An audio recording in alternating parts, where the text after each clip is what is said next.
Ahora sí. Habíamos hablado de los paralelismos. No voy a repetir, solo voy a mencionar las palabras que ya habíamos estudiado.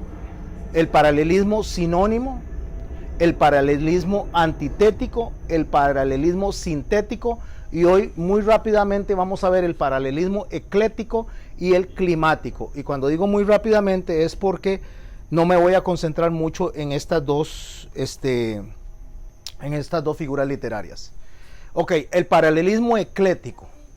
El paralelismo eclético es una combinación que teje con los tipos de paralelismos ya vistos. Entonces nosotros cuando vimos los paralelismos sinónimo, antitético y sintético, el eclético lo que hace es que monta a dos de esos paralelismos, a dos de esas figuras literarias, a dos de esas herramientas que tenemos nosotros para estudiar la palabra. Un ejemplo lo vemos en Habacuc 1:2. Dice, ¿hasta cuándo, oh Jehová, clamaré y no oirás? Y daré voces a ti a causa de la violencia y no salvarás. Recuerde que cuando Habacuc está hablando eso, aparentemente hay un reclamo de Habacuc, pues sí lo hay, pero no es un reclamo en desconocimiento.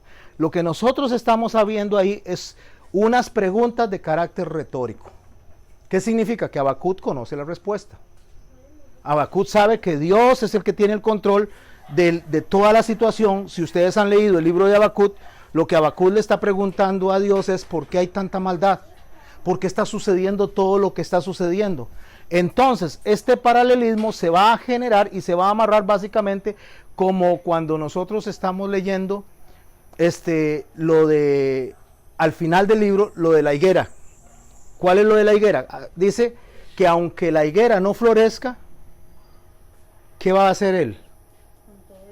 Con todo esto, yo te alabaré. Esto sumado al climático, que ahora lo vamos a ver, este paralelismo eclético que agarra todo lo anterior y lo suma a lo climático, nos lleva a nosotros de una idea principal a un clímax. Así que climático no tiene que ver con el clima ni el tiempo, tiene que ver con la conclusión de una idea. Si usted ve, Habacuc comienza en el capítulo 1, en el verso 2, haciendo estas preguntas que son retóricas que ya tienen respuesta. Pero el paralelismo climático, que como le digo, es la línea tras la que van lográndose y complementándose los otros paralelismos hasta alcanzar un clímax o dar un resumen. ¿Qué significa? Significa que la idea viene desde menor a mayor. Una de esas ideas la podemos ver en el libro de Eclesiastés. Cuando el libro de Eclesiastés empieza a hablar durante todo el libro, si usted no conoce realmente los expedientes, usted va a terminar deprimido de leer ese libro. Pero cuando usted va viendo que él viene hablando de todo lo que le acontece a él, hombre, debajo del cielo, él termina en un clímax en el capítulo 12. ¿Alguien se acuerda cuál es el clímax? ¿Cómo termina él después de que muestra toda la dependencia del hombre de Dios y toda la insatisfacción del hombre al estar sin Dios? Donde viene ascendiendo, donde él viene diciendo todo tiene su tiempo, todo lo que está debajo del cielo tiene su tiempo, yo me había dado a la tarea de hacer cosas, experimenté absolutamente de todo, y él viene desarrollando una idea de forma progresiva hasta que llega a un clímax. ¿Cuál es el clímax? El cierre, que es lo que todo predicador debe de aprender a hacer, un cierre. Porque si nosotros no aprendemos a hacer un cierre, todo lo que hablamos aquí atrás no tiene una aplicación. ¿Cuál es el cierre que hace Salomón en Eclesiastés en el capítulo 12 cuando viene desarrollando la idea hasta terminar? ¿Alguien que lo sepa? ¿Doña Marlene? Este es el todo del hombre. Teme a Jehová y apártate del mal. ¿Falta una parte ahí? Guarda sus mandamientos. ¿Por qué? Ese es el todo del hombre y el hombre dará cuenta de todo, ¿verdad? De lo bueno y de lo malo delante de Dios. Quiero por favor que le pongamos mucha atención a este desarrollo que hace él hasta el clímax. Estamos hablando del hombre más sabio sobre la tierra, quitando a Jesús antes y después. No ha habido ni habrá otro como él. Y el hombre que tenía las riquezas que yo creo que a la fecha nadie se imagina ni tiene idea de las riquezas que él manejó. Y eso no era el todo del hombre para él. Eso no lo llenaba.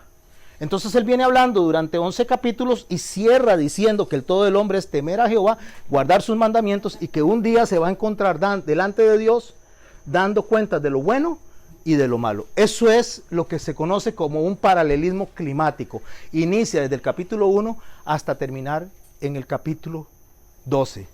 En el caso de Habacuc viene siendo lo mismo. Bienvenido. Buenas noches. Habacuc 3, 17 al 18, él hace un paralelismo climático ahí. Dice, aunque la higuera no florezca, ni en las vides haya frutos, aunque falte el producto del olivo, y los labrados no den su mantenimiento, y las ovejas sean quitadas de la majada, y no haya vacas en los corrales, viene el clímax, viene la conclusión, con todo.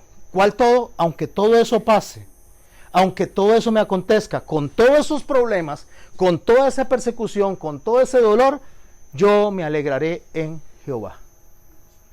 Y me gozaré en el Dios de mi salvación. Ok, ahora venimos a nosotros, porque debemos de aprender que todo nos debe llevar a un clímax, porque toda enseñanza debe tener un paralelismo climático. Si usted no tiene un clímax dentro de la enseñanza, usted no enseñó nada. Sí enseñé mucho, no enseñó nada porque no hay una conclusión. No hay algo donde cierre. ¿Cómo está cerrando Habacuc? Piense, ¿cuál es el cierre que hace Habacuc en este capítulo, básicamente? Cuando él viene, ¿cuál es el cierre que él está haciendo ahí de la idea que él viene diciendo cuando dice, ¿hasta cuándo? Dice, ¿hasta cuándo?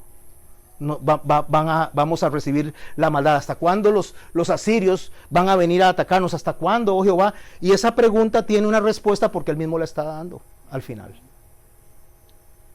¿Cuál es el cierre que les está haciendo? ¿Quién? Levantando siempre la mano. ¿Quién me quiere colaborar? ¿Rafael? Yo diría que a pesar de todo lo malo, él encuentra el sustento en su ser y, digamos, su motivo de vivir y se gozaría en Jehová. O sea, que no importa lo que nosotros pasemos en esta vida, tantas cosas malas que pasamos por nuestras ¿cómo es que dice usted? La palabra esa me fue. Pero que hey, si uno confía, como dijo Sergio, confiar siempre en Dios, eso nos va a llevar a estar gozosos en Dios, a estar gozosos, aunque tengamos enfermedades y todo lo que tengamos, siempre vamos a estar gozosos porque Dios nos va a hacer sentir así. Correcto, Rafael. Sergio, yo creo que hizo un buen desarrollo en un espacio muy corto de tiempo y terminó con un clímax. Eso fue lo que él hizo aquí al frente. Por eso le digo que me gustó mucho. Ni siquiera había recibido esta lección y el Espíritu Santo, bienvenida, y el Espíritu Santo le guió a él a desarrollar lo que están aprendiendo ustedes en este momento. Él concluyó en Jehová. O sea, no importa lo que me pase, no importa si hay o no hay producto, al final de cuentas mi gozo se sostiene, depende de Jehová. Y vea qué importante, ¿qué es gozo? Gozo no es estar alegre. Ese es el error que nosotros tenemos. Pensamos que gozo es estar feliz, es estar alegre. Usted puede estar llorando y puede estar gozoso. Porque resulta que el gozo se sostiene en la confianza de que al final, al término de lo que me está pasando, Dios va a sacar la tarea. Aunque yo no la vea. O sea, estaban pasando, nos contaba Sergio que estaban pasando por la tierra, venía aquel faraón con todo su ejército a destruirlos. Y ellos pasaron al otro lado, llegaron al otro lado, hicieron este canto, se desarrolló el canto, pero se desarrolló el canto de casi 1 millón de mujeres. El cálculo que hizo él me parece bastante acertado.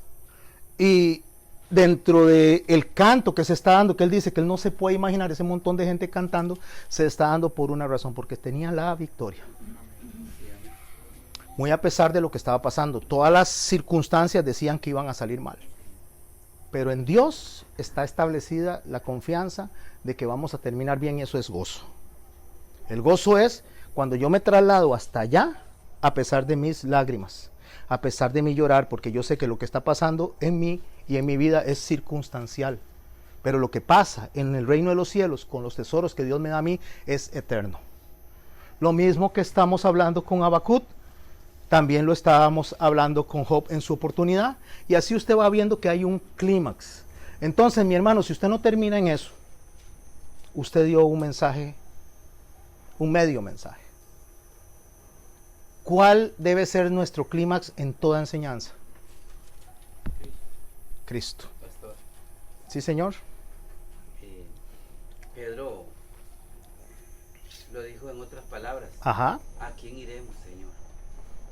Si solo tú tienes palabras de vida. Correcto. Eso es un paralelismo climático, o sea, que nos lleva al clímax. El clímax, recuerde que no tiene que ver con tiempo, con lluvia, tiene que ver con conclusión.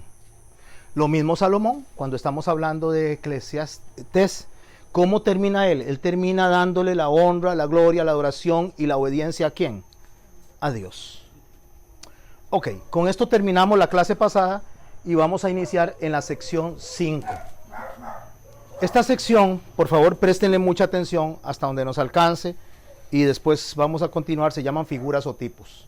Vamos a empezar a hablar de figuras o tipos, lo que son figuras o tipología. ¿Qué es una figura o un tipo? El tipo siempre, y pueden utilizar esa palabra aquí siempre, aunque yo les he dicho que siempre o nunca es un absoluto y solo corresponde a Dios, en este caso también es un siempre y corresponde a Dios y es un absoluto. El tipo siempre prefigura, ¿qué es una prefigura? Es una figura anticipada de algo que tiene cumplimiento en el Mesías. ¿Quién es el Mesías? Jesús, Jesucristo, Él es el Mesías. Si ustedes ven allá en la cena que está a la izquierda representado en ese dibujo, ustedes pueden ver que ellos están cenando alrededor de un cordero y eso es una figura o una prefigura. Prefigura es que es una figura anticipada de la salvación que Él nos va a dar a nosotros y cuando nos vamos a sentar con Él a la mesa en las bodas del Cordero. Esto es una prefigura, lo que hizo con los apóstoles de la cena de las bodas del Cordero. No voy a meterme de lleno ahí porque vamos a estudiar los tipos, las clases de tipos. No nos vamos a quedar solamente metidos porque si no se me hace muy larga la clase solo enseñando la prefigura, pero sí entendiendo qué son tipos. Los que van a hacer la tarea, pónganle atención porque va a ser alrededor de esto. Ok, los tipos pueden ser personas, o mejor dicho, hay personas que pueden prefigurar a Cristo. Voy a hacer un estudio rápido de estas personas, muy rápido, para poder ir abordando otros tipos. El primero que vemos ahí es Adán. Es una prefigura del Mesías. Podemos ver a Abraham, podemos ver a Isaac, a Moisés, a Josué, a Melquisedec y a David. Y ahí podríamos buscar muchas prefiguras o muchos tipos vistos en las personas. Cuidado. No significa que estas personas se van a conducir siempre como Cristo. No significa que estas personas siempre, toda su vida es ejemplar. Significa que hay ciertas características de estas personas que nos van a enfocar a entender y a reconocer la labor del Mesías. Para poder ir entendiendo un poco, empecemos por la figura de Adán. En Romanos 5:14 nos encontramos con este texto. Si voy muy rápido, por favor, levantan la mano y hacen las preguntas para no tener que regresarnos si hay alguna pregunta. Que sea en relación al tema, ¿verdad? Que sea en relación a lo que estamos estudiando. Dice Romanos 5:14. No obstante, reinó la muerte desde Adán hasta Moisés. ¿Por qué está diciendo eso? Porque cuando Adán cuando lo salieron, cuando Adán fue expulsado, no había una forma en que el hombre supiera cómo agradar a Dios hasta que llegó el tiempo de Moisés, cuando él viene en el Sinaí y establece todas las reglas y las entrega al hombre y le dice, esto es lo que Dios quiere y de esta forma quiere que se conduzcan. Entonces, cuando habla de una figura de oscuridad en esos años, durante todo ese tiempo, lo que está hablando es que el hombre solo se movía por su conciencia. Pero aunque el hombre no desobedeció, o mejor dicho, no como Adán en ese caso, porque Adán sí estaba a conocimiento, a Adán se le dijo de esto sí y de esto no. Pero el hombre en todo ese trayecto sabía que estaba haciendo mal. No es que cuando habla de oscuridad durante ese tiempo no significa que el hombre no sabía, porque todos los seres humanos tienen depositado en sí algo que se llama conciencia. Entonces hasta el niño más niño cuando hace algo malo sabe que lo que está haciendo es incorrecto. Y por eso un niño, tal vez usted ve que se esconde y usted dice, ¿cómo? Pero si es un niño, pero hay algo que se llama conciencia. Por eso que las personas que se alejan del mandamiento bíblico, que se alejan de la instrucción bíblica, de los mandamientos, de los estatutos y de todo lo que vamos a estudiar, aunque lleguen y pongan esto de lado y lleguen delante del Señor y digan, Señor, yo no sabía, nadie me instruyó, nadie me discipuló, yo nunca leí la Biblia, va a ser juzgado por la conciencia. Entonces nadie se escapa a eso. ¿Por qué? Porque ya hay algo de Dios puesto en nosotros para saber lo que es bueno y lo que es malo. Entonces no hay nadie en el mundo que no sepa cuando está haciendo mal. No existe nadie, eso es mentira. Para que sacar como excusa de que no sabía. Ejemplo, voy a poner un ejemplo. En Costa Rica tenemos ciertas leyes que usted y yo conocemos y usted y yo respetamos. Pero si usted se va a otro país y desconoce esas leyes, y le voy a decir, va a ir a Singapur, y cuando usted está en Singapur, usted está comiendo chicle, y usted bota chicle en la calle, ¿usted sabe qué sucede en Singapur cuando usted bota un chicle en la calle? Lo meten preso. Y una multota. Y una multa enorme. Entonces cuando usted llega, sale del aeropuerto, va comiendo chicle, lo tira, y lo agarran, lo esposan y lo meten preso. Entonces usted dice, yo soy turista, yo no sabía. El desconocimiento de la ley no lo exonera del castigo. Porque ¿qué debió de haber hecho usted antes de ir a Singapur? Estudiar las leyes de Singapur. Entonces, cuando usted viene y usted vive dentro del reino de Dios, usted debe de conocer las reglas del reino de Dios. Y si usted no las conoce, entonces eso no lo exonera para decirle a Dios que no sabía. ¿Vamos bien hasta ahí? Entonces dice, no obstante, reinó la muerte desde Adán hasta Moisés, hablando de la oscuridad, aún en los que no pecaron de la manera de la transgresión de Adán, que es la desobediencia, el cual es figura, tipo, prefigura, del que había de venir. O sea, Adán es figura de Cristo. Ok, para poder avanzar un poquito de la figura de Cristo de Adán, ¿quiénes me quieren, levantando la mano, decir en qué áreas piensan ustedes que Adán es tipología o figura de nuestro Señor? Él es figura del que había de venir. Levantando la mano, ¿quién quiere participar? ¿Don Sergio? Porque era hombre, está bien. La misma condición, ok. ¿Don Rafael? Bueno, también porque la genealogía de Jesús nos lleva hasta Adán, o sea que descendía de él. Está bien. ¿Don Mario? Pienso que Adán es tipo de Cristo en cuanto en él cayó el peso del pecado o de culpa, digámosle ahí. Y aunque Cristo, él era sin pecado, pero él toma toda esa culpa de la humanidad. Bueno, ahí no, don Mario, porque no del todo, porque la figura de Cristo es que representa a Cristo en un área donde yo soy, como lo dijo, Jesús era hombre y él era hombre, o sea, debe haber una similitud. En el pecado no, porque no nos puede prefigurar a Cristo en el pecado, porque Jesús nunca pecó.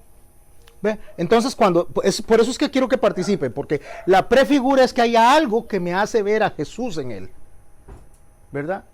¿Alguien más? Perdón, el pasaje. No. Está bien, don Rafael y don... Bueno, se me vino a la mente ahorita que cuando Dios creó a Adán, le dio parte de su espíritu.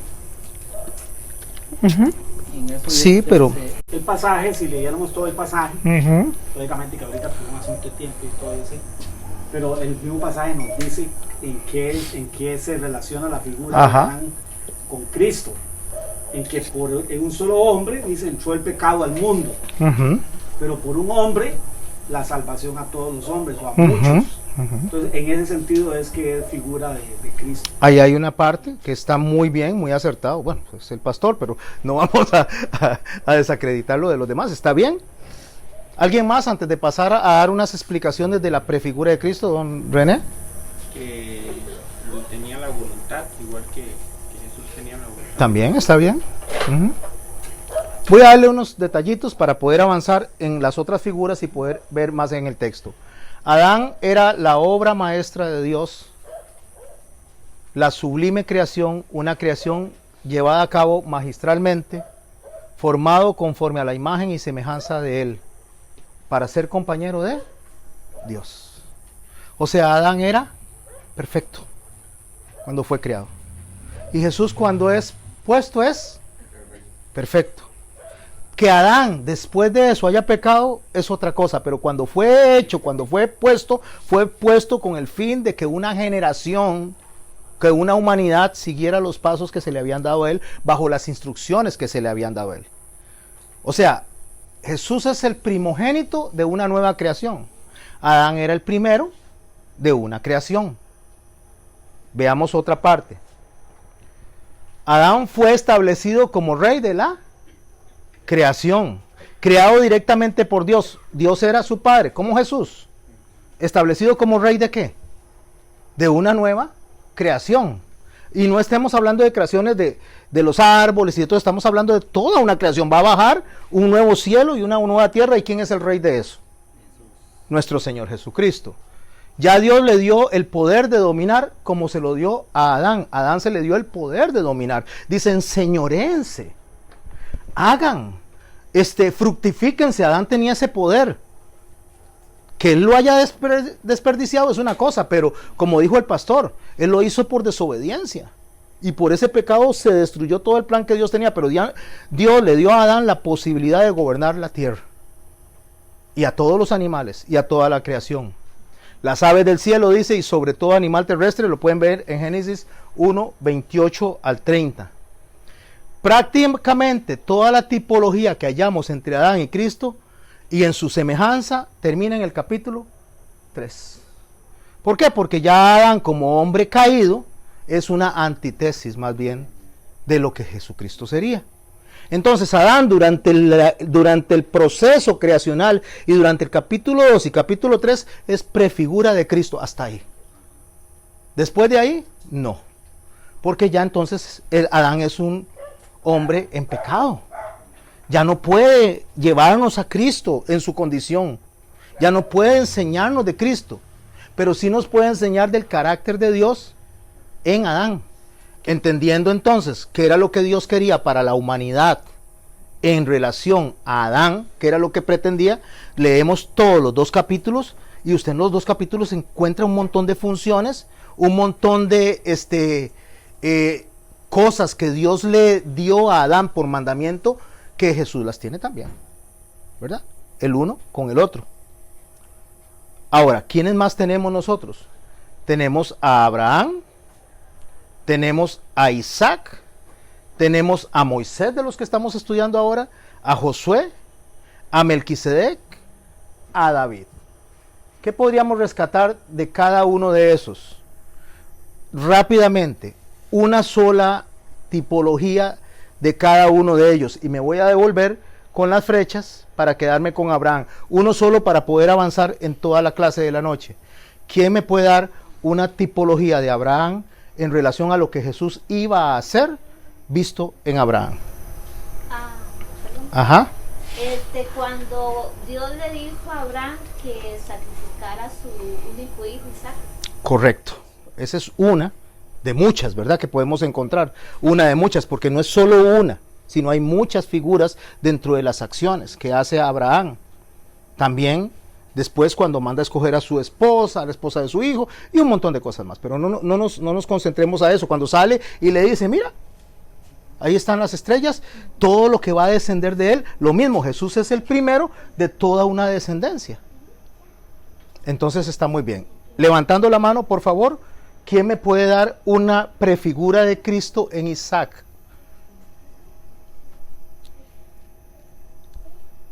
Hay muchas también, solo estoy pidiendo una de muchas, de sus acciones. ¿Saben la historia de Isaac? ¿Saben? La obediencia. ¿Obediencia? Porque aún a pesar de que él sabía que iba a ser sacrificado, él nunca se opuso.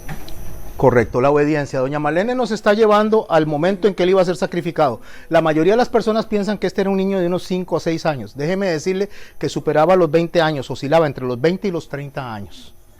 Entonces un hombre que a su padre anciano de más de 100 años pudo haberle dicho, usted no me hace esto.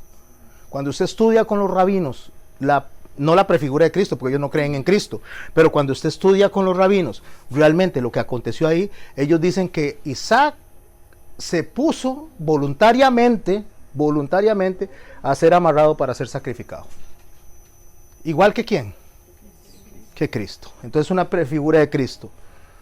Moisés, levantando la mano, una tipología, una prefigura de Cristo. Uno de muchos. Don Alejandro. Bueno, en el caso de Moisés, mostrando a Jesús, digamos, en lo que fue llevar todo un pueblo de Israel, llevarlo por un desierto, para llevarlo a una tierra prometida, puede ser. Como guía, como instructor, como autoridad de llevar a todo ese pueblo, está bien, es una prefigura de Cristo. Es que tenemos que ver que cuando usted toma al individuo, usted debe analizar toda su vida, descartar lo que no nos muestra Cristo y tomar lo que nos muestra Cristo, y cada prefigura de las acciones, porque ahora vamos a ver que la tipología está en las fechas, en los tiempos, la tipología puede estar también en personas, en eventos, en muchas cosas, o sea, hay mucha tipología. Entonces Moisés por ahí, ¿quién me dice, levantando la mano, de Josué? Este es el más fácil. Introduce a la tierra prometida. Que introduce a la tierra prometida. Nos mete a la tierra prometida. ¿Qué hace Jesús? Nos introduce a la tierra prometida. Ahora, ¿cuál es la tierra prometida de nosotros? Él mismo, el Cristo. Entonces nos introduce a Él mismo. ¿Cómo dice el libro de Hebreos? No pudiendo jurar por uno mayor a sí mismo, mayor que Él, juró por sí mismo. O sea, Dios nos introduce a Dios. ¿Saben qué significa Josué? Salvador. ¿Y sabe qué significa Jesús? El Salvador, o el que salva, que es lo mismo, o Joshua, o Yeshua. Melquisedec, prefigura de Cristo, levantando la mano. ¿Quién me puede decir Melquisedec? Una sola característica de otras tantas como prefigura. Don Mario. Según las escrituras dice que él era rey y sacerdote. Jesús, lógicamente, que lo es también, ¿verdad? Sacerdocio. Prefigura de Cristo en el sacerdocio. Rey y sacerdote, pero más, podemos tomarlo de rey, pero más en el sacerdocio, ¿verdad? Porque Melquisedec, ¿de quién toma el sacerdocio? Piensen. De Dios mismo. Porque dice que antes de él no hubo ¿qué? No tiene genealogía ni antes ni después. ¿A qué se refiere este texto? Si no sabemos quién era realmente Melquisedec. Podríamos decir que era Jesús, está bien. Podemos decir que era una teofanía de Jesús. Podríamos decir que era un rey y tampoco está mal, porque no tenemos cómo probar lo contrario. Podríamos decir, ¿qué más? Pastor, una preguntita. Como para meter la pata, pero para aprender, ¿no? Al hablar de genealogía, en el caso de Melquisedec, ¿acaso no se está refiriendo a la genealogía de sobre el sacerdocio? A eso se refiere, don Mario. Más que todo, aunque usted pueda buscar alguna otra enseñanza, lo que está hablando es que lo que Melquisedec traía en ese momento para Abraham era lo que venía desde Sem, lo que se le había dado de Noé a Sem. Y si usted empieza a estudiar toda genealogía, a través de Lucas nos llevan ¿hasta dónde? Hasta Adán. O sea, lo que Adán empezó a hacer como sacerdocio, pero ¿cómo? Adán fue sacerdote, si Adán se equivocó, pero ¿quién le enseñó a los hijos de Adán? Adán. No le podía enseñar. ¿Cómo iban a saber qué sacrificio? Por eso es que hay un reclamo para Caín, porque no es que él desconocía, debió de haber sido enseñado a través de su padre lo que Dios quería, y se lo debía de enseñar a sus hijos. Bueno, Abel murió, entonces viene Set, y Set ¿a quién le enseña? A sus hijos, y sus hijos a sus hijos, y sus hijos a sus hijos. Y en esa línea sacerdotal no tiene ¿qué? Genealogía, porque la línea sacerdotal viene desde Dios hasta Dios. ¿Quién es Dios? El que creó. ¿Y quién es Dios? El que fue crucificado. De Dios a Dios. No puedo meterme mucho en esto, pero lo que don Mario está diciendo, que es sacerdocio, justamente esa es una de las tipologías. David. ¿Quién más? ¿Aurora? ¿Qué fue, amor? No lo escuché. Cuando David manda a llamar a Mefiboset. A cenar. Excelente. Cuando David manda a llamar a Mefiboset a cenar. ¿Alguien me puede decir? Lo dijo mejor él, ¿verdad? ¿Alguien me puede decir por qué eso es tipología de Jesús? Y sí lo está diciendo bien, porque es tipología de Jesús esa acción de llamar a Mefiboset a cenar. Porque es el rey llamando a la mesa. Porque es el rey llamando a la mesa y llamando a su enemigo. Era el único heredero de la casa de Saúl. El único que podía tomar esa posición. Y en lugar de mandarlo a matar, para que no tomara la posición de rey, lo sienta a cenar. ¿Y qué es cenar? ¿Qué es una cena? ¿Qué es la tipología de la cena? Piensen. Cuando Jesús sienta a la gente a cenar en el aposento alto, cuando viene y sienta el rey David a Mefiboset a cenar, ¿cómo? Mefiboset. Me lo dice mejor Derek. Mefiboset. Ese señor. Es que como nosotros éramos muy amigos y yo le decía Mefisi, nada más así, ¿verdad? Entonces, sí, éramos de confianza, ¿verdad? Mefis, le decía, mira Mefis, ¿cómo te fue con el rey David, verdad? Cuando un rey cuando un amo quería liberar al esclavo, tenía 3 formas de liberarlo. O sea, había 3 formas de que un esclavo fuera libre. La una era que pagara por su esclavitud, pero no podía porque era esclavo, entonces ¿dónde iba a sacar dinero? La otra era que escapara, pero cuando escapaba, ¿qué pasaba? Lo agarraban y lo mataban. Y la tercera era que voluntariamente el amo lo liberara. ¿Y sabe cuándo le demostraba que era liberado? Cuando lo invitaba a cenar a su mesa. Por eso es que el Señor dice, yo estoy a la puerta y llamo. Comunión. Así es, pastor, comunión. Yo estoy a la puerta y llamo. Quien oye mi voz y abre la puerta, entraré a él, cenaré con él y él conmigo. ¿Sabe qué está diciendo? Te voy a hacer libre. ¿Y sabe qué está haciendo David en ese momento como prefigura de Cristo? Está diciéndole a Mefiboset. A ese señor. Eso lo dije bien, gracias. A Mefis, ¿verdad? Le está diciendo, eres libre, no te voy a perseguir, no te voy a matar, te estoy dando la libertad. Y lo está haciendo de forma voluntaria, misericordia, porque no lo tenía que hacer. Gracias, Derek, por su participación, ¿verdad? Ok, vamos a ver. También la tipología, y ahora viene de forma grupal, la tipología puede estar en el rey, en el oficio, en el de rey, sacerdote o de profeta. ¿Quién quiere escoger uno de esos 3, solo uno, y decirme la tipología de Cristo en el oficio de rey, en el oficio de sacerdote o el oficio de profeta? Y pueden guiarse por las imágenes si así quieren. Levantando la mano, ¿quién me dice? Cuando un profeta representa a Cristo, cuando un rey representa a Cristo o cuando un sacerdote representa a Cristo. Michelle. El sacerdote, dígame. Porque Dios va a interceder por nosotros ante el Padre. Correcto. El sacerdote, la palabra sacerdote significa puente. Es para pasar de un lado hacia el otro. Si no hay un puente, usted no puede cruzar el río. ¿Quién hace que crucemos el río de Egipto hacia la tierra prometida, pasando el río Jordán, que representa la antigua vida a la nueva vida? Ese es el puente. Cristo, ese es el puente. Pero para pasar a la nueva vida, ¿qué es vida según Jesucristo? Que le conozcan a Él, es conocimiento. Entonces está diciendo que para conocer al Padre y para conocerle a Él necesitamos de un puente. Sin ese puente nos es imposible conocerlo. Entonces ese puente se llama intercesión. Porque la única forma en que nosotros podamos tener intercesión es a través del otro consolador. Porque si no, ¿cómo vamos a conocer de Jesucristo? Y vamos a saber lo que Él enseñó y nos va a recordar lo que Él nos enseñó, que fue lo que Él dijo.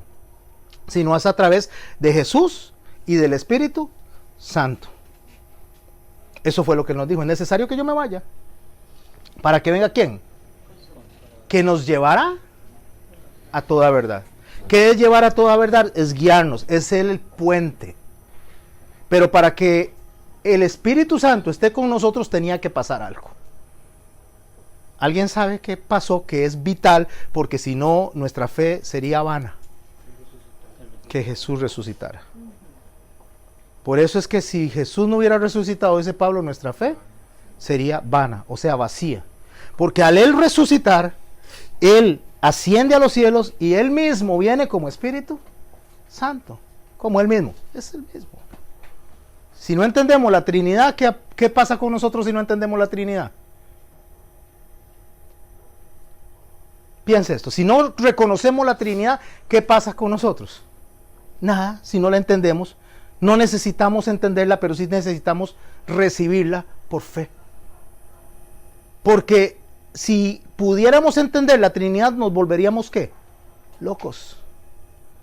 Pero si la rechazamos, estamos condenados al infierno. Así que si usted quiere entender plenamente cómo funciona la Trinidad, yo no se lo puedo explicar. Solo le puedo decir que está el Padre, está el Hijo y está el Espíritu Santo. Que los tres son diferentes, pero forman uno solo, que se llama Elohim. ¿Cómo se los puedo explicar? No sé. Y cualquiera que se los quiera explicar le está mintiendo porque nadie lo puede explicar. Es un misterio. Podríamos decir que el agua y el vapor y el hielo, muchas cosas podríamos decir. Pero dígame, ¿quién de ustedes me puede explicar la Trinidad plenamente? Que yo pueda irme convencido de que se puede explicar humanamente. ¿Hay alguien que lo puede hacer? Que no, eso es celestial, eso es Pero debe aceptarse ¿cómo? como Por una fe. realidad. Porque es una verdad. Amén. Ok, seguimos.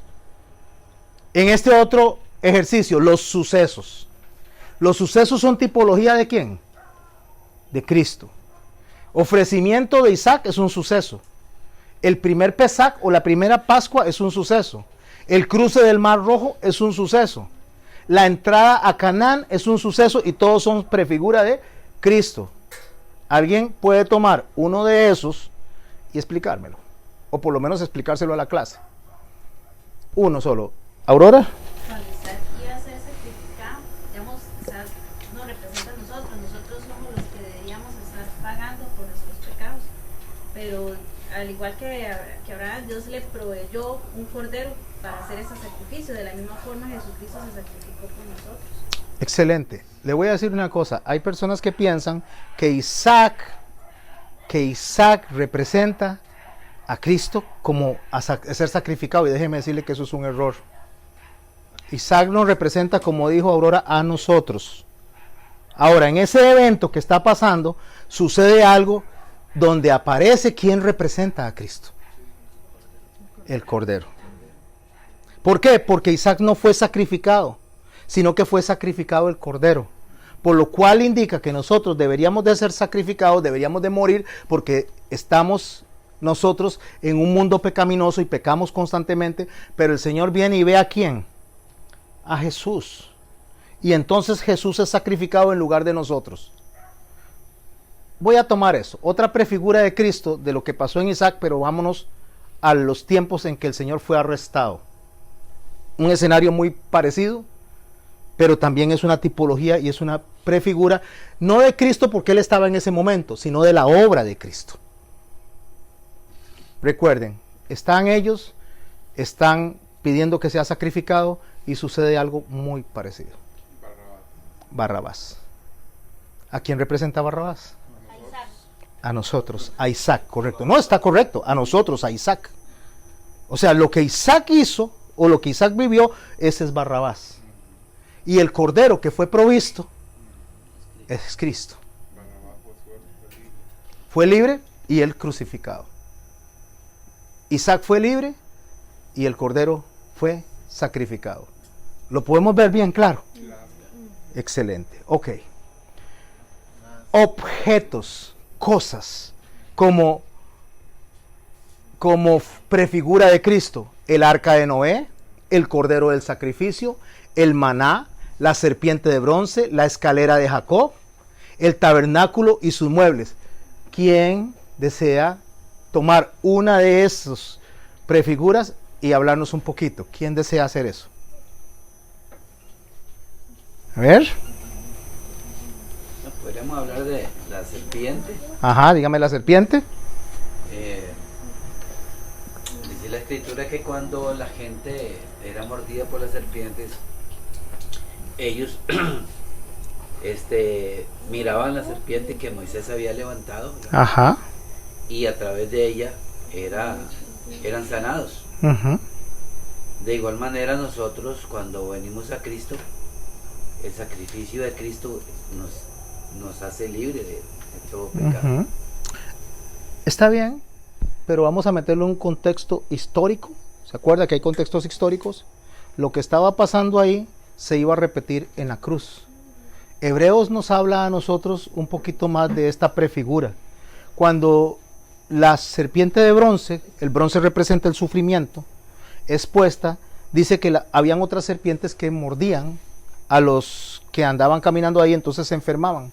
Y ellos cuando veían esa serpiente, entonces se sanaban y no morían. La serpiente, la palabra serpiente utilizada ahí significa fuego, o sea, representa la ira. Lo cual todas las serpientes que están picando al pueblo ahí, muchos están muriendo, representa la ira de Dios por la murmuración que ellos están teniendo. Pero cuando ellos ven a la serpiente, que significa ira también, nada más que de una forma más, en un clímax, como lo hablamos, o sea, en una forma más elevada, toda la ira de Dios depositada en esa serpiente, ahora sí, ¿qué es lo que está representando esa serpiente en la cruz? No tanto para nosotros, aunque está viendo Mario, sino para ellos. Y Hebreos capítulo 11 y capítulo 12 nos habla de eso. Ajá. Es cuando Jesús va a ser crucificado. Ajá, ¿y por qué es para ellos figura de Cristo en ese momento? ¿Qué nos dice el libro de Hebreos? Así como Dios levantó la serpiente en el desierto. Ajá. Moisés, perdón. Así el Hijo del Hombre será levantado. Era levantado, ajá. Todo aquel que en él crea no se pierda, mas tenga vida. Porque ellos veían a futuro. Entonces él dice que ellos ponían los ojos en el autor y galardonador de la fe, pero no había llegado. Estaban poniendo los ojos en la serpiente, que era figura del sacrificio de toda la ira depositada sobre esa serpiente. Y cuando Jesús está en la cruz, y lo podemos ver aquí a la izquierda y a la derecha, cuando Jesús está en la cruz, abajo están todos los que deberían de morir por sus pecados. Pero todos los pecados están depositados en Él, que es la figura de la serpiente. Y la ira del Padre. Y la ira del Padre está cayendo sobre esa cruz. Entonces es lo que don Mario dice. Entonces, viendo a la cruz nos damos cuenta de nuestra salvación. Solo que para ellos era un efecto a futuro y para nosotros es un efecto a pasado. ¿Estamos claros ahí? Esto es importante porque cuando usted ve la serpiente de la cruz, la gente piensa en Satanás y no representa a Satanás. Representa el sacrificio de Cristo. ¿Y por qué una serpiente? Y de bronce. Don Mario. Curioso, pastor, porque en el Edén una serpiente se ocupó de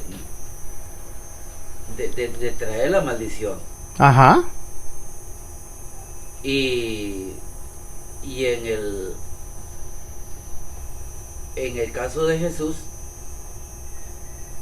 haciendo figura de lo que estamos hablando de la serpiente Moisés, ahora acá Jesús en la misma figura de serpiente está trayendo la salvación. Más o menos lo mismo que hablábamos en la primera figura de Adán y Cristo. Pero ¿por qué una serpiente, don Mario? Y si alguien quiere, solo levanta la mano. ¿Por qué una serpiente, Aurora? Bueno, ajá. soy yo, ¿verdad? Es que, ¿por qué una serpiente? La serpiente representa, me estamos diciendo a Satanás. Comillas, ¿verdad? Digamos que por una serpiente serpiente vino la muerte. Ujú. Y la serpiente fue que hizo, ¿verdad? Que pecaran.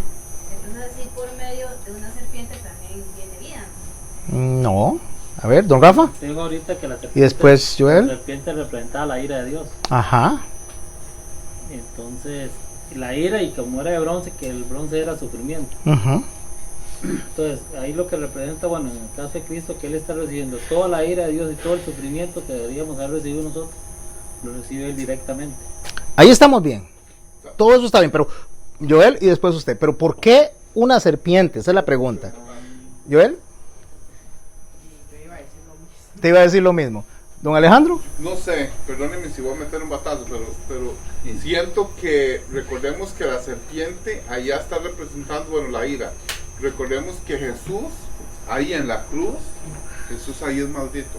Eso es. Igual que la maldición. Eso es. Porque la serpiente representa maldición. En ese momento él está recibiendo toda la ira de Dios, porque es en ese momento él fue hecho maldito. Así dice el texto. Por causa de nosotros. ¿Y por qué él fue hecho maldito por causa de nosotros? Piense, si él nunca pecó. Porque él llevó nuestra culpa. Porque él cargó sus pecados y mis pecados en esa cruz, y entonces fue hecho maldito no por lo que él hizo, sino por lo que usted y yo hicimos. Exactamente, se hizo a sí mismo maldito. ¿Por qué? Porque toda la ira de Dios cayó sobre él, y es de bronce porque fue un sufrimiento extremo. Isaías 53. Varón experimentado en dolores y en quebrantos, y experimentado de verdad, ¿verdad? Ok, esa es la prefigura. Vamos al otro. No nos metemos mucho, pero vea qué montón de cosas podemos ir aprendiendo. Lugares como el río Jordán, como Canaán, como Egipto, como Jerusalén, como Babilonia, como Sidón. ¿Quién me quiere dar una sola característica de prefigura de Cristo, de tipología de Cristo en los lugares? Uno solo. Pueden escoger cualquiera de todos y me dan uno levantando la mano. Joel. La más fácil, la tierra de Canaán era la salvación. Exactamente. Canaán representaba la salvación, Canaán representaba la tierra prometida, el cruce del camino de Egipto hacia el mar, hacia el Jordán, y después al otro lado. Lo representa a él. Entonces nosotros cuando vamos a Canaán, nosotros vamos a la tierra prometida. Pero pregunta, ¿era Canaán una tierra santa? ¿Era Canaán una tierra que adoraba al Dios Elohim? Entonces, ¿por qué Canaán, ya que escogimos esa figura, representa a Cristo? Si estamos entrando a una tierra de paganismo, de adoración, pero nos está representando a Cristo. Fue escogida por Dios mismo. Sí, pero no. Bueno, sí, está bien, el Dios la escogió, pero más que eso, estamos entrando a una tierra llena de vicisitudes, le voy a decir así. Piensen. Yo diría que en ese momento Canaán representa lo que Cristo estaba en ese momento en la cruz. Que Cristo en la cruz representaba todo lo malo de la tierra en él. Ajá. Él estaba haciendo responsable de los pecados de todos nosotros. Pero cuando entro a Canaán, ¿representa qué? Mi salvación, ¿no? Voy a hacerle estas preguntas. Voy a preguntarle, vamos a ver. El pastor no, porque no me cae muy bien. No, sí, el pastor me cae bien. Voy a preguntarle a ver, ¿a quién? A Carol. Carol, cuando usted llegó al Señor, ¿se le acabaron los problemas? Ok. Doris, cuando usted llegó al Señor, dejó de llorar. No volvió a llorar nunca más, nunca volvió a tener tristeza. No es buena para llorar. Ajá, pero no se ponga a llorar, ¿verdad? Pastora, cuando usted llegó al Señor, ¿se le acabaron los problemas económicos? Ahora sí, ¿quién me puede decir por qué Canaán representa a Cristo? Como prefigura. Hay una conquista, hay que conquistar la tierra. Hay que conquistar. Hay que conquistar. Ahí está la tierra, es la prometida. Pero no significa que los problemas se acaban. Significa que entramos en un proceso de conquista. ¿Y cómo se llama ese proceso de conquista? Santificación. Santificación. O sea, entramos a la tierra de Canaán, estamos salvados, pero tenemos un proceso de santificación en esa tierra. No es que los problemas se acabaron, no es que llegué a Cristo y se me llenó la alacena, no me volví a enfermar, eso es mentira. Y Jesús lo dijo, en el mundo, pero no teman. ¿Qué representa el mundo? Cuando el Señor nos salva, entramos a Él en el mundo. Porque Él lo dice, no le digo que los apartes del mundo, sino que los guardes del mal, que los apartes del mal, sino que los guardes de ese mal, viviendo en el mal, como viviendo en el mundo, como Daniel, viviendo en Babilonia. Entonces la pregunta es esta: si representa la santificación, si representa la lucha, si representa la conquista, y ya yo sé que el Señor me salvó, entonces pregúntense a ustedes mismos cuando el Señor dice que en el mundo hallaréis aflicción, pero no teman porque yo he vencido al mundo. ¿Qué representa el mundo? En la figura de todo lo que estamos hablando. O sea, ¿qué representa el mundo? En esta figura, estoy en el mundo, porque el mundo no significan personas, ni la pelota donde vivimos. ¿Qué es el mundo entonces? Eso. Póngamelo un 10 al Señor. Un sistema, una forma de pensar. Tenemos que conquistar la forma de pensar. Por eso ustedes saben que los sacerdotes tenían una mitra. ¿Saben qué es una mitra? Era como un gorrito. Y al frente de la mitra había una plaquita. ¿Cuál era esa plaquita? ¿O qué decía esa plaquita? Santidad a Jehová. ¿Por qué tenían esa plaquita?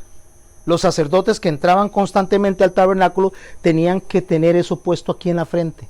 Santidad a Jehová. ¿Qué tenían ellos que hacer para poder entrar de la forma correcta delante de Dios sin caer muertos? Limpiarse, sí, está bien, pero ¿dónde?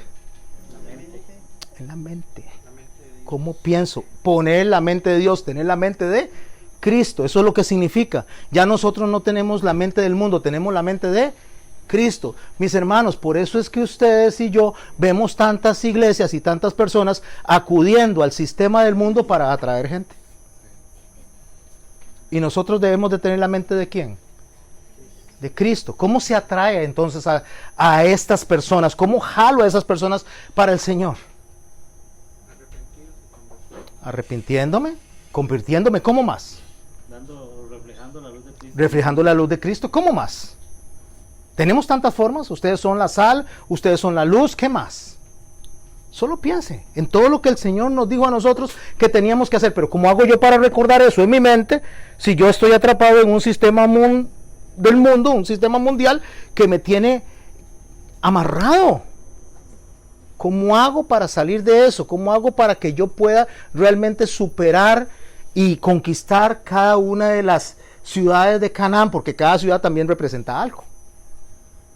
Cada pueblo representa algo. ¿Cómo hago yo para conquistar eso? ¿Cómo lo conquisto yo? No es con espada, dice, sino con su Santo Espíritu. Por eso era necesario que el Espíritu Santo ¿qué? Viniera. Vea, a veces yo me pongo a pensar en esto cuando el Señor dice, me es necesario algo, o es necesario que el Espíritu Santo venga. Si usted se pone a pensar, cuando Jesús venía, antes de pasar a Samaria, Jesús dijo esto, ¿me es necesario pasar por dónde? ¿Cuántas personas estaban esperando esa necesidad de él de pasar? Una. ¿Quién? La samaritana. Una. ¿Sabía usted que Dios cambió su agenda para pasar por Samaria por esa persona? Por esa persona. Solamente. Mis hermanos, nosotros no necesitamos ir a ver multitudes. Puede ser que Dios en toda su vida, voy doña Malene, en toda su vida le ponga una sola persona a la cual usted puede causarle un impacto con su testimonio a una sola persona. Y esa persona va a ir a donde otras personas y causar más impactos a otras personas. A veces creemos que Dios nos está mandando por multitudes y descuidamos la casa. Por ir a hacer lo que no nos toca hacer, por buscar lo que no se ha perdido, cuando en casa debemos de impactar a los nuestros. Por eso la palabra nos enseña que el que no alimenta a su casa, que es una figura también, se le tomará como como pecado. Doña Marlene. ¿Ah? Ya no. ¿Por qué? Ya la contestó. Ya la contesté. Me estoy explicando. O sea, nosotros a veces, ay, es que yo estoy aquí para que me manden a las multitudes para ir a hacer para acá, porque yo quiero que lleguen 10,000 personas, 30,000 personas a un estadio.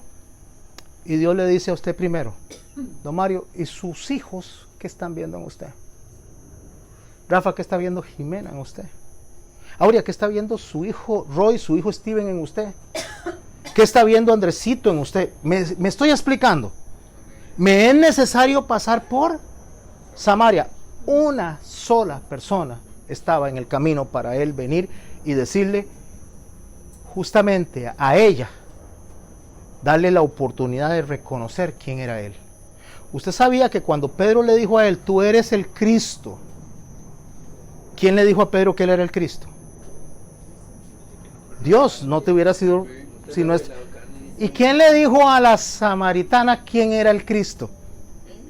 Él mismo. Porque él tuvo la misericordia de ir a donde esa mujer que no era judía, que estaba en pecado porque había tenido un montón de maridos y el que tenía tampoco era de él, de ella. Podría ser de él ahorita que hay delfines y ballenas, pero digamos, en este momento estamos hablando de que él mismo se le reveló a una mujer no judía. No tenía oportunidad. Fue mayor impacto para ella. Culturalmente, entonces me fue necesario pasar por allá. Ok, vea, voy a tomarlo, voy a agarrar un poquito más eso y voy a que lo lleven a donde ustedes. ¿A dónde le es necesario a ustedes pasar para causar un impacto? Piensa esto. ¿Será que estoy aprendiendo aquí para ir a, no sé, a Holanda, o para ir a África, o para ir a algún lado? ¿Dónde le toca a usted causar el impacto de vida en una persona? En su casa. Si usted no causa ese impacto de vida en su casa, o yo no causo ese impacto de vida en mi casa, estamos, ¿qué? Estamos mal. Si el hombre no gobierna bien su casa, dice, no puede, ¿qué? Gobernar la iglesia, lo dijo Pablo. Ok, dejemos eso ahí. Vea todo lo que podemos aprender de eso. Seguimos al otro. Instituciones. Cuando estoy hablando de instituciones, no estoy hablando de edificios. Estoy hablando de fiestas, ciudades de refugio o el Shabbat. Cosas instituidas por Dios son prefigura de Cristo. ¿Quién me puede hablar o de la fiesta o de la ciudad de refugio o del Shabbat como prefigura de Cristo? Levantando su mano. ¿Quién quiere? Está sencillo. Grete, levantó su mano. Se está rascando la cabeza. Doña Marlene. El Shabbat. El Shabbat. Háblenos del Shabbat. Dice la palabra que el Shabbat es el descanso del hombre y que fue creado a causa del hombre. Igual Cristo fue enviado a causa del hombre y es nuestro descanso. Así lo dice la palabra, que Él es nuestro descanso. Eso es muy importante, es nuestro descanso. ¿Cuándo? ¿Cuando lleguemos allá o ahora? No, ahora. Desde ya es nuestro descanso. Desde ya es nuestro descanso. Por eso es la prefigura. Cuando llegamos a Él, descansamos. ¿De qué? De lo que en el Apocalipsis dice, ya no habrá más llanto, ya no habrá más dolor, ya no habrá más tristeza. Allá todo eso se va a acabar, pero aquí se acabó. Entonces, ¿en quién descansamos cuando estamos sufriendo? Cuando estamos llorando, cuando estamos en dolor, ¿en quién descansamos? ¿Y cómo hace usted para descansar en Cristo cuando está sufriendo? Cuando está llorando, cuando las cosas salen al revés. ¿Cómo hace? Dígame cómo hacemos para descansar en Él. Cuando ponemos la confianza. ¿Está bien? ¿Qué más? ¿Perdón? ¿Alguien dijo por ahí? La fe, correcto. ¿Qué más? Aurora y después Doris. Cuando tenemos la certeza que todo obra para bien. ¿Qué más? Llorar. A orar, está bien. Cuando oramos, pero cuando hacemos todas estas cosas, ¿dónde inicia estas acciones que son visibles? Cuando tenemos un corazón arrepentido. Filipenses 4.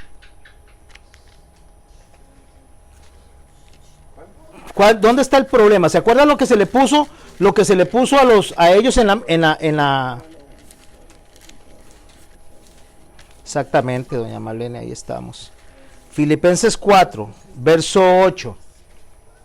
¿Qué se le puso a ellos en la mitra, en la frente? Santidad. ¿Ah? ¿Cómo hago yo?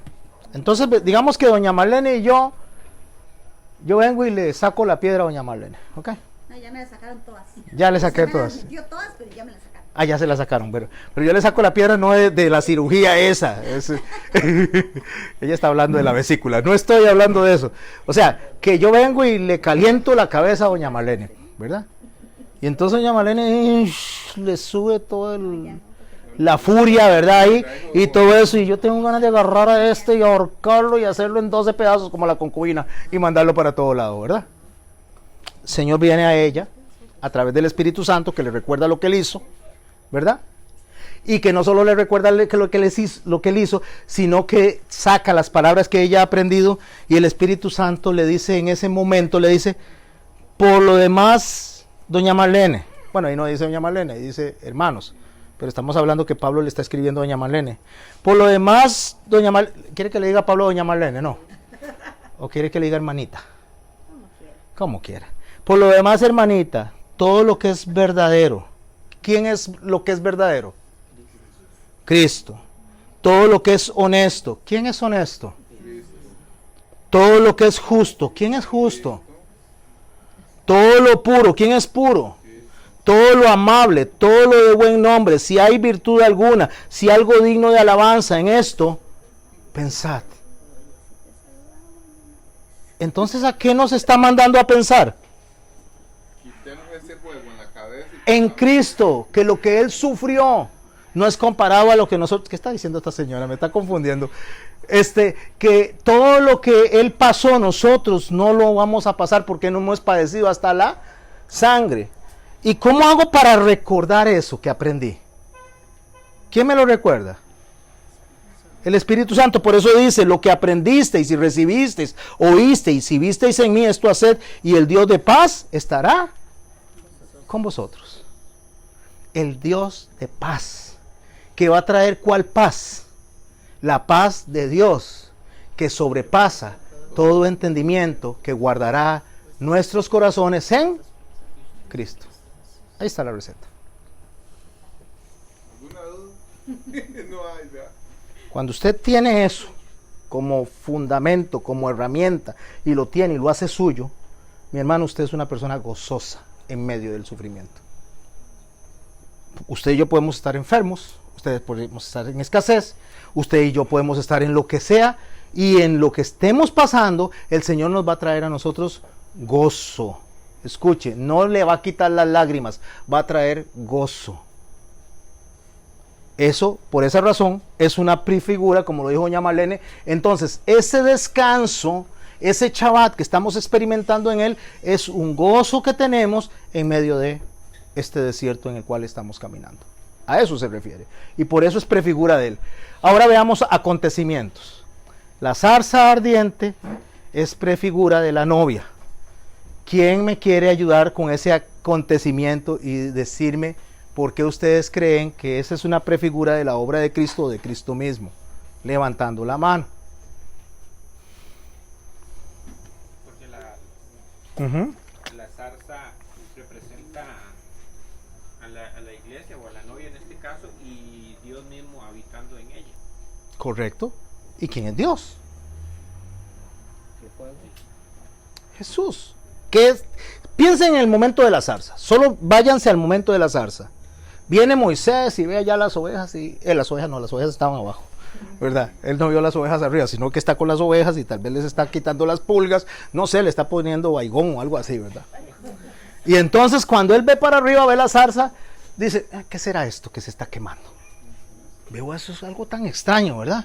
Y empieza a subir, y cuando se va acercando escucha una voz que viene desde la zarza, que dice que es el ángel de Jehová. ¿Y qué le dice?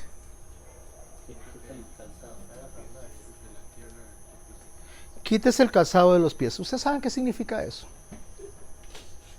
Quitarse el calzado para alguien que caminaba en el desierto. Que se le iban a quemar los pies. Solo imagínense a 42 grados, 46 grados. ¿Ah? Pero cuando caminaban de día. Invente, doña Marlene. Era la única protección que ellos tenían para las plantas de los pies, el calzado. Quitarse el calzado es decirle a él, quítese todo lo que le representa a usted protección y seguridad para entrar aquí. Porque lo que yo le voy a decir a usted es justamente lo que va a hacer su protección y su seguridad de aquí para adelante. De ahora en adelante, no es que no se puso el calzado después cuando se fue, ¿verdad? Sí, lo que le está diciendo es que Lo que está diciendo, en este momento yo le voy a decir a usted cuál es la seguridad. ¿Y su seguridad cuál es? ¿Quién le dijo él que era a Moisés? Yo soy. ¿Usted sabe qué significa esa palabra yo soy? Esto es muy importante. Esa palabra yo soy, cuando usted la estudia correctamente en el hebreo y en el arameo, significa seré el que seré. Así es como si, ese es el significado correcto. Seré el que seré. Cuando usted le dice a alguien seré el que seré, es algo así como que usted le diga, ¿y ese soy yo? No voy a cambiar. Así era, así soy, así voy a ser. Claro. Así me muero. Bueno, nosotros lo decimos de una forma negativa, ¿verdad? Pero en Dios Él dice, yo era, yo soy y yo voy a ser. Este seré el que seré, cuando usted lo traslada gramaticalmente a nuestro entendimiento, es un presente continuo. Eso es. Cuando Él le dice yo soy, ¿por qué no le dice yo era? O le dice yo voy a ser. Sino le dice seré el que seré. Ese es el yo soy. Le está diciendo yo no cambio. Yo nunca cambio. Lo que yo prometí allá lo estoy cumpliendo aquí y lo voy a cumplir mañana. Yo siempre soy el mismo. Entonces, cuando Él le dice a él la herramienta por la cual él va a tener seguridad, la herramienta por la cual él va a poder caminar en el desierto, la herramienta que va a llevar allá para sacar a ese pueblo de Egipto, la herramienta por la cual él se puede dar por satisfecho que va a conquistar, es una sola. ¿Quién me dice cuál es esa? Él mismo. Y su inmutabilidad. Yo soy. Y si le digo que lo haga, yo lo voy a respaldar.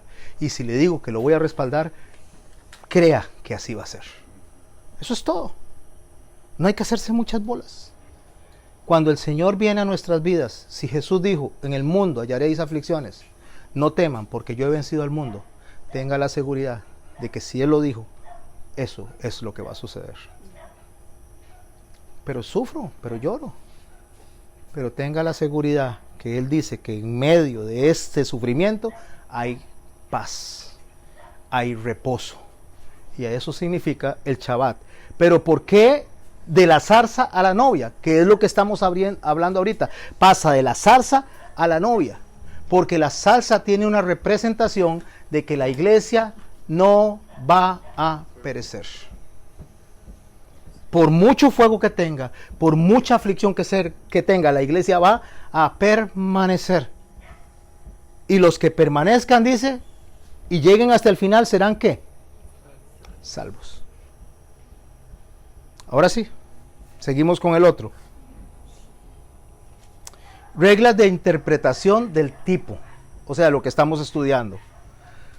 Solo lo que es aceptado en el pacto es tipo de Cristo, solo lo que es recibido en el pacto. Nada fuera del pacto es tipología. Solo lo que está en el pacto. ¿Cuántos pactos hay? El primero, adámico. El segundo, noaico. El tercero,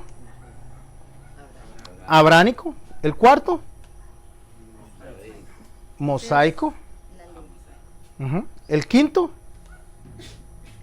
lo acaban de decir, davídico. El sexto, ¿bien? Después de David, ¿con quién? ¿Dónde viene el siguiente pacto? En Cristo. ¿Y el séptimo? En la iglesia. La iglesia. ¿En dónde? en el aposento alto. Que ese pacto todavía no llega. No, lo estamos viviendo. En el aposento alto, ¿qué fue lo que dijo Pedro? Este es el nuevo pacto. Este es el nuevo pacto que dijo Joel, que vendrá el Espíritu y nos sellará y hablaremos y profetizaremos y haremos esto y esto.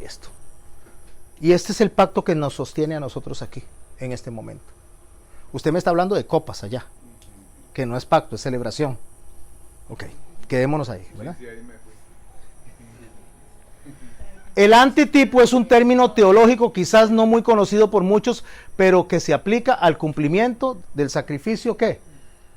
Expiatorio de Cristo. O sea, ¿se cumple en dónde? ¿Dónde se cumple el antitipo? En Cristo. Ahí lo dice, en el Nuevo Testamento. En Cristo, pero en el Nuevo Testamento. ¿Cuándo empieza la iglesia, mis hermanos? ¿Cuándo termina el Antiguo Testamento y cuándo comienza el Antiguo Testamento?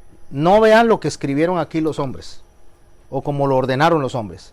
Realmente, ¿cuándo termina el Antiguo Testamento? No. No, yo diría que... No, mi amor. En Hechos. Ah, en Pentecostés. En el Pentecostés. Es que yo confundo hebreo. En Hechos. Cuando Jesús muere y resucita, la efectividad del sacrificio termina. ¿Por qué termina? Porque ya no es el sacrificio el que nos acerca a Dios. Pero la efectividad de la comunicación con Dios empieza en el Pentecostés. Entonces el Antiguo Testamento realmente, cuando hablo de Antiguo Testamento, estoy hablando de Antiguo Pacto, ¿termina en dónde? En el Pentecostés. Hechos capítulo 2. Para que vayamos viendo las figuras.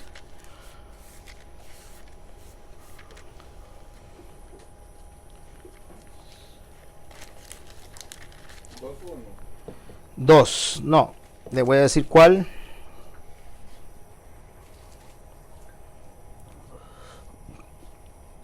Sí, 2:1, sí tiene razón, perdón.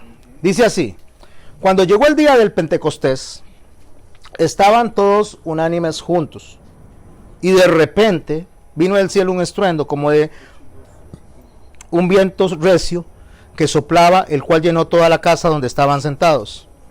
Se les aparecieron lenguas repartidas como de fuego, asentándose sobre cada uno de ellos, y fueron todos llenos del Espíritu Santo. Escucha esta palabra: todos llenos del Espíritu Santo. ¿Fueron todas las personas que estaban ahí llenas del Espíritu Santo realmente si leemos todo el texto? No. No, ok. Entonces, ¿quiénes son esos todos? Los que estaban destinados a ser llenos del Espíritu Santo. Eso se llama predestinación. Y comenzaron a hablar otras lenguas según el Espíritu les daba que hablasen. Moraban entonces en Jerusalén varones judíos, varones piadosos de todas las naciones bajo el cielo. Y hecho este estruendo, se juntó la multitud y estaban juntos confusos porque cada uno les oía hablar en su propia lengua. ¿Quiénes estaban? Más gente de afuera. Pero esos no estaban alcanzados. No estaban llenos de eso. Estaban atónitos y maravillados diciendo: mirad, ¿no son galileos estos que hablan? ¿Cómo pues les oímos a nosotros hablar en nuestra lengua en la que hemos nacido? Pardos, medos, elamitas y los que habitamos en Mesopotamia, en Judea, en Capadocia, en el Ponto, en Asia, y Frigia, Panfilia y Egipto, en las regiones de África más allá de Cirene, y romanos aquí residentes, tanto judíos como prosélitos, crescentes, árabes, los oímos hablar en nuestra lengua las maravillas de Dios. Y estaban todos atónitos, perplejos, diciéndose unos a otros: ¿qué quiere decir esto? Mas otros, burlándose, decían: están llenos de mosto, o sea, están borrachos. Entonces Pedro, escuche, poniéndose en pie con los 11, alzó la voz y les habló diciendo: varones judíos y todos los que habitáis en Jerusalén, esto os sea notorio y oíd mis palabras, porque estos no están ebrios como vosotros suponéis, puesto que es la hora tercera del día, mas esto es lo dicho por el profeta Joel: y en los postreros días, dice Dios, derramaré de mi espíritu sobre toda carne, y vuestros hijos y vuestras hijas profetizarán, vuestros jóvenes verán visiones y vuestros ancianos soñarán sueños, y de cierto sobre mis siervos y sobre mis siervas aquellos días derramaré de mi espíritu y profetizarán. Y daré prodigios arriba en el cielo y señales abajo en la tierra, sangre y fuego y vapor de humo. El sol se convertirá en tinieblas y la luna en sangre, antes que venga el día del Señor grande y manifiesto. ¿Cuándo es el día del Señor grande y manifiesto? El día del juicio. Entonces, de aquí a que el Señor nos llame a cuentas, el Espíritu Santo está profetizando, está haciendo milagros a través de nosotros. Piense cuáles son los milagros que hacemos nosotros en nombre del Espíritu Santo. Y no digo que no haya milagros, no digo que no haya sanidad, pero ¿cuál es el mayor de los milagros que usted puede mostrarle? Que usted esté aquí, sí Señor, y que yo esté aquí. Porque dice Pablo que hayamos resucitado, porque nosotros estábamos muertos en delitos y pecados, porque estábamos nosotros destinados al fuego eterno, porque el Señor vino y en misericordia nos sacó a nosotros de donde no lo buscábamos, porque no hay quien busque a Dios, no hay justo ni aún uno. Entonces el milagro mayor que usted puede presentar al mundo es usted mismo. Ese es el mayor milagro. ¿Quiere ver el milagro? Véase en el espejo. Y no estoy hablando de que no hay cosas que Dios vaya a hacer extraordinarias a través de nosotros, pero no necesitas hacer nada extraordinario. No necesita hablar en lenguas, no necesita sanar a las personas. No es evidencia estas cosas de estar lleno del Espíritu Santo. ¿Sabe cuál es la evidencia de estar lleno del Espíritu Santo? Cómo me conduzco, cómo hablo, cómo veo, lo que oigo, en lo que me relaciono. Mi vida en sí se conoce como un sacrificio vivo, agradable a Dios, como culto racional. Eso es el milagro más grande que usted pueda mostrarle a las personas. Entonces, para eso necesitamos nosotros conocer lo que son las leyes, los estatutos, los mandamientos y las ordenanzas que Dios estableció aquí, para quienes se las estableció y cómo debo de cumplirla nosotros para que la gente vea esto en nosotros. Es que vea qué importante, mi hermano. Vaya usted en este momento a, digamos, a calle 12 y agarre la Biblia para leérsela. Tal vez algunas personas permitan que usted le lea, tal vez. O no digamos calle 12, en el mismo barrio donde vivimos. No, hay una Coca-Cola, digamos. Ahí mismo usted llega con la Biblia y tal vez, solo tal vez permitan que usted lea la Biblia. Podría ser. Pero antes de leer la Biblia, ¿qué ve la persona? ¿Ah? A mí mismo. ¿Cómo me conduzco? ¿Cómo me acerco? ¿Cómo les hablo? ¿Cómo vivo? Las personas están viéndolo a usted cuando sale de la casa y va para su trabajo, cuando va al banco, cuando está tributando. Las personas lo ven a usted cuando le habla a su esposo o le habla a su esposa, cómo trata a sus hijos. Antes de abrir este libro, las personas están viendo cartas abiertas, están viendo un libro abierto, y eso es usted y a mí. Antes de hablar, nos están viendo cómo actuamos. Y nosotros a veces hablamos de una cosa, pero actuamos de otra manera. Quiero profundizar un poquito más en esto, un poquito más. ¿Quiénes les gustaría o sirven al Señor en algún área? No levante la mano, yo sé quiénes sirven o quiénes no sirven. Por lo menos en la mayoría. Pero quiero decirlo esto, vamos a servir al Señor, ¿ok? Don Mario, vamos a ir a San José y vamos a hacer una campaña a usted. Vamos a llevar a Doris, llevemos a Coso también para que él nos acompañe, ¿verdad? Llevemos a quién más. Llevemos a Carol, llevemos a Carol también. Carol, que le pida permiso a la mamá y nos vamos, no sé, espero que le pida permiso a la mamá, ¿verdad? Y nos vamos a ir a San José a predicar y vamos a enseñar la palabra, y aquí está, la metemos debajo del sobaco como si fuera un desodorante, ¿verdad? Y nos vamos a San José. Entonces llegamos a San José, nos paramos ahí por el lado de la esquina del Líbano tal vez, y entonces nos vamos a poner de acuerdo cómo vamos a predicar. Mire, don Mario, usted coja para allá, Carol coge para allá, y yo voy a coger para allá. Coso que se quede aquí, tal vez hablando con los que están aquí, ¿verdad? Eso es don Alejandro, ¿verdad? En ese momento viene y me dice don Mario, pero yo, ¿por qué por allá? Yo no quiero ir por allá. Pero mi hermano, pero es que usted vaya por allá, o sea, vamos acá. No, es que a mí, yo por ahí no quiero, a mí me gusta más hacia allá, me gusta más, qué sé yo, hacia el mercado, porque ahí en el mercado conozco más personas, yo quiero ir por aquí. No, que usted vaya por allá. Y nos están viendo algunas personas alrededor. Empezamos a discutir por dónde ir a predicar con la Biblia como desodorante. Cuando terminamos esa discusión, si nos ponemos de acuerdo de lo que vamos a hacer, si nos ponemos de acuerdo, porque tal vez no nos ponemos de acuerdo, o tal vez diga don Mario, no, ya la verdad es que me voy para la casa, voy a pedir un taxi, me largo de aquí, porque aquí usted no me va a decir qué tengo que hacer, porque a mí no me gusta esa forma de predicar. Yo quiero ir por donde yo quiero. Y todavía nos están viendo todos ahí, ¿verdad? Terminamos de agarrarnos, nos jalamos el pelo. Después de que nos jalamos el pelo, se va don Mario y Carol dice, me voy con don Mario, porque la verdad es que usted es que va, pobrecito don Mario, tan buena gente que es don Mario. Mire qué zapatos más limpios anda, tan lindo que anda él, tan bien mudadito, ¿verdad? Y no, y usted, qué facha la suya, ¿verdad? Y mis hermanos, se va don Mario, se va Carol y quedamos nosotros ahí. Ahora sí, ya se fue don Mario. Qué salvada, ¿verdad? Sí, hasta que trago grueso aquí, tengo un chichón, ¿verdad? Ya no soporto, es que don Mario siempre lleva la contraria, no respeta la autoridad, qué barbaridad, pero que se vaya.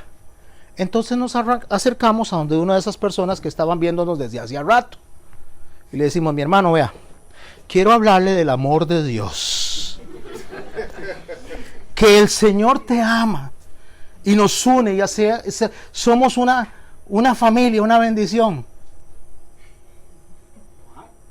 What you say? ¿Qué me está diciendo? ¿Me estoy explicando? Ya no hay terreno para... Ya no hay nada que hacer. Todo lo arruinamos con nuestra conducta, todo. Mi hermano y mi hermana, cuando usted y yo, Dios nos llama, nos hace un llamado, primero funciona en nosotros. Usted no puede ir a enseñar de un amor que no tiene, de un respeto que no tiene, de una sujeción a la autoridad que usted no tiene. Nosotros, para poder conocer eso, necesitamos de las normas de Dios, y las normas de Dios empiezan diciendo, sométase toda persona a toda autoridad superior, porque por Dios ha sido establecida, y quien se rehúsa a esa autoridad, al mismo Dios se opone. ¿Me estoy explicando? Qué mal predicamos. Predicamos de boca, pero no con nuestras acciones. Entonces Dios dice, me llaman altísimo y no me quieren enaltecer. Me dicen Señor y no me quieren obedecer. Entonces en aquel día, dice nuestro Señor Jesucristo, muchos me dirán, Señor, Señor, en tu nombre hicimos milagros. Hagamos referencia al aposento alto. Sanamos, profetizamos. Y Él les dirá en aquel día, apartados de mí, hacedores de maldad. No los conozco. Cuando usted y yo tenemos una misión, tiene que comenzar en usted y yo primero. Porque usted va a ir al otro lado a impartir lo que no vivimos. De ahí las normas, de ahí los mandamientos. Porque debemos de empezar por respetar esos mandamientos que Dios nos dio. Porque cuando yo no respeto esos mandamientos que Dios nos dio, ¿cómo voy a esperar yo que Dios me respalde? ¿Cómo voy a esperar yo decir que el que habita al abrigo de Dios morará bajo la sombra del Omnipotente si yo estoy irrespetando a ese Dios que me dice cómo conducirme? Por eso antes de entrar a mandamientos, antes de entrar a leyes, antes de entrar a conducta, debemos de entender qué regula esa conducta. Y cuando lo que me regula la conducta es lo que Dios dice, yo debo de hacer lo que Dios dice, no lo que yo creo que es para mí lo mejor o lo más bueno. Por eso es que las leyes y los mandamientos dicen que la ley en sí, el género de la ley, es para regular el comportamiento, ¿qué? Humano. Para eso es la ley. La ley no es para otra cosa, nada más que para decirle, don Alejandro, usted se conduce así. Para eso la ley. ¿Por qué nos complicamos tanto que si la ley pasó o la ley no pasó? ¿Qué me dice la ley? Cuando estoy hablando de las regulaciones, de la instrucción, ¿qué me dice la ley de primero? De primer plano me manda así, el primer mandamiento. Amarás a Dios con todo tu corazón, con toda tu mente, con toda tu alma y con todas tus fuerzas. ¿Y qué es todo? Todo. Cuando usted ama a Dios con todo eso, ¿qué hace usted con Dios? Le obedece. ¿Y cómo hago yo para mostrar que yo obedezco a Dios? Nos devolvemos allá al Líbano.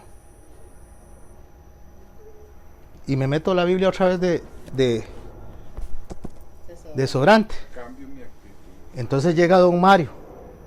Lo primero que debe hacer don Mario, ¿qué es? Respetar las instrucciones. Porque aunque ande muy bonito, aunque ande muy guapo, hay una autoridad que le está diciendo por dónde caminar. Y debe caminar por donde la autoridad le dice que camine. Pero si don Mario se pone belicoso, yo como autoridad no debo de ponerme belicoso con él. Porque me están, ¿qué? Observando. ¿Qué debo de hacer con don Mario yo?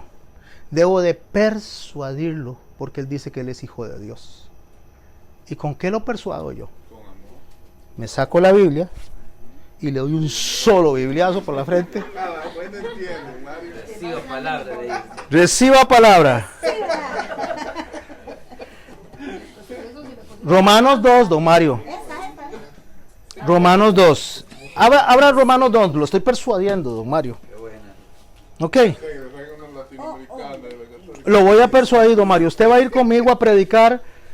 Hicimos un grupo de personas, todos los demás nos están viendo. Y entonces vea, don Mario, la palabra dice que por lo cual eres inexcusable, oh hombre, quien quiera que seas tú que juzgas. Pues en lo que juzgas a otro te condenas a ti mismo, porque tú que juzgas haces lo mismo. O sea, vamos a ir a enseñarle a unas personas cosas que no vivimos. Voy a ir a decir a gente que respete a la autoridad que yo no respeto. Voy a decirle a gente que obedezca que yo no obedezco. Entonces, cuando le diga a esas personas, vengo a hablarles del amor de Dios, debe estar el amor de Dios en nosotros mismos. Pero no nos quedemos ahí, le damos un poquito más.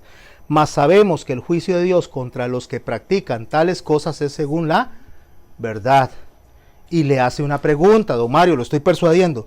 ¿Y piensas esto, hombre, tú, que juzgas que a los que tal hacen y hacen lo mismo, que tú escaparás del juicio de Dios? Don Mario, ¿usted cree que porque vayamos a hacer una escena a San José de bonachones, cuando en realidad estamos divididos, usted cree, estoy haciendo una escena, ¿verdad? Cuidado, bien agarran a don Mario y después lo van a querer exhortar y todo eso? No, don Mario, ¿usted cree que Dios se va a quedar queditico con usted? Yo creo que el Señor está hablando, don Mario.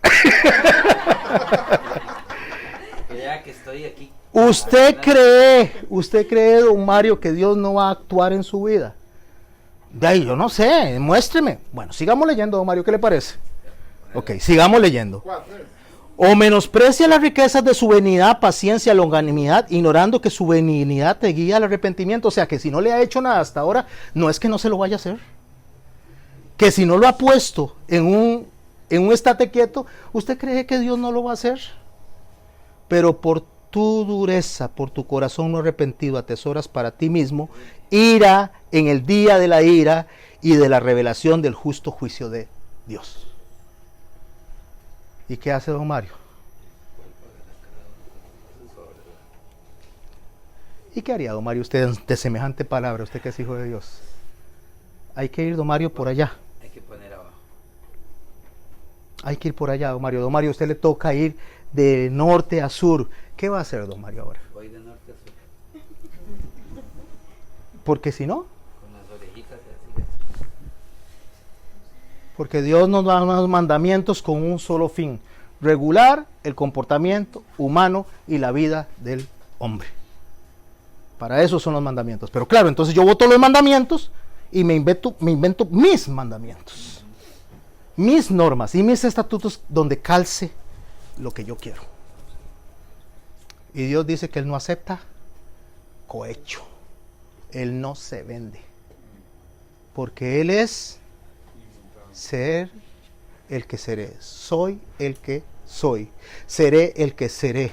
O sea, lo que le pasó a aquellas personas allá el día en que mi ira se depositó sobre ellos y la serpiente los estaba picando, también pasa hoy.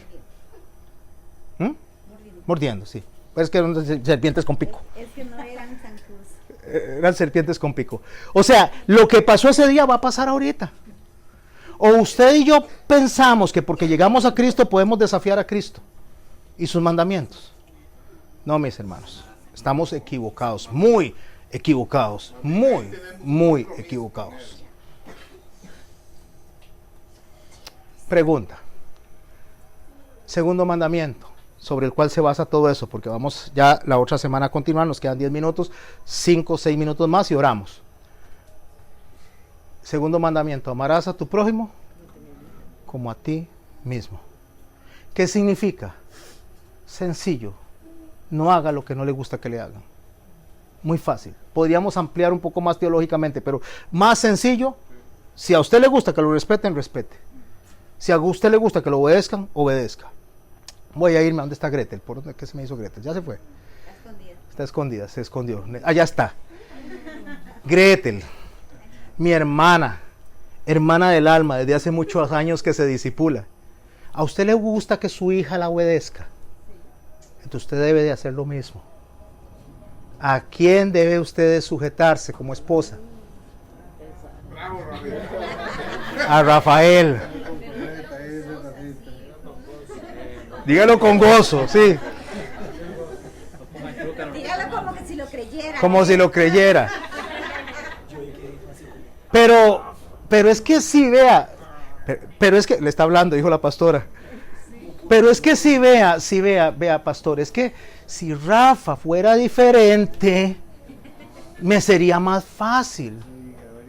Porque es que Rafa a veces es que Rafa, ¿verdad? Me calienta la cabeza, pastor, es que usted no vive con nosotros. Si usted viviera con nosotros, usted sabría lo que me está pasando en la casa. Entonces el Señor dice que la obediencia no solo se la debemos a los buenos y afables, como don Mario, que ya después de la recetada que le dio el Señor, va para el sur y va para el norte como se le está indicando, sino a los difíciles también. No es que ser es difícil, o sea, está diciendo a los que considera. Sí, a los que considera difícil. El Señor se está moviendo en este lugar. No es que sea difícil, es que ella lo considera difícil. Ella lo considera difícil, pero aún a los difíciles de soportar. Exacto. Lo que yo decía. El Señor ha hablado. Entonces, caso cerrado. El Señor lo que nos enseña a nosotros es a obedecer y punto. Tipología de Adán, volvemos a lo que dijo el pastor. ¿Qué fue lo que hizo Adán, pastor? Desobedeció. ¿Y qué fue lo que hizo Cristo? Obedeció. Entonces, pastor, con esta figura, le voy a pedir a usted encarecidamente que nos explique en 3 minutos, cerrando con esa tipología, la exposición que acabo de hacer y ore, ¿qué le parece por nosotros? Amén. Entonces venga, póngase de pie para que lo vean de frente, porque el pastor nos va a cerrar con la tipología de Cristo y de Adán, aplicada según Pablo en los Romanos, aparte de otras muchas, pero sobre esa. Y entonces el pastor nos cierra con esto y nos ora, ¿qué le parece? Muy bien. Bueno, yo creo que esos 2 versículos que leímos, el 18 y el 19, yo creo que nos aclara la tipología, o sea, de Adán con Cristo. Tiene que ver con que así como Adán pecó y por ese pecado dice que entró el pecado a todos los hombres, o sea, en otras palabras, Adán mató a toda la humanidad. Cristo le dio vida a todos aquellos que ponen su confianza en Cristo. Dan 3 minutos. Le queda todavía 5 para orar, pero ¿cuál fue el pecado de Adán, pastor? Que infringió la ley. Ay. Pero Cristo la cumplió. La obedeció al pie de la ley. La ley, ¿verdad? Oramos. Amén. Gracias, pastor. No a derogar, sino a cumplir. Correcto. Amén. Bendito Padre Celestial, te damos gracias, amado Señor. Gracias, Señor.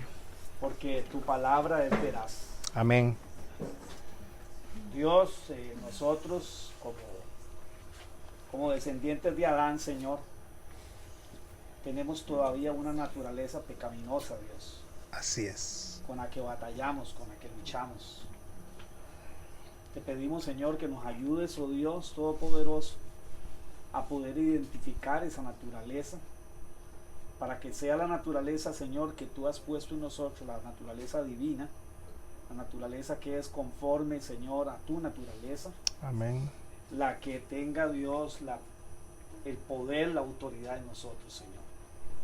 Dios, nosotros como seres humanos en esa naturaleza, Señor, nos creemos autosuficientes. Así es. Y ese, Señor, es uno de nuestros grandes pecados, nuestros grandes delitos, Señor, delante de ti, Señor. Así es. Queremos hacer las cosas separadas a ti, Señor. Y como bien decía el pastor José, ahora, Señor, necesitamos tener tu mente, Señor. Porque ¿cuál es el modelo que vamos a seguir, Señor, en todas las cosas, en todo lo que hagamos? ¿Quién o qué es nuestro modelo, Señor? Así es. No podemos perder de vista eso nunca, Señor.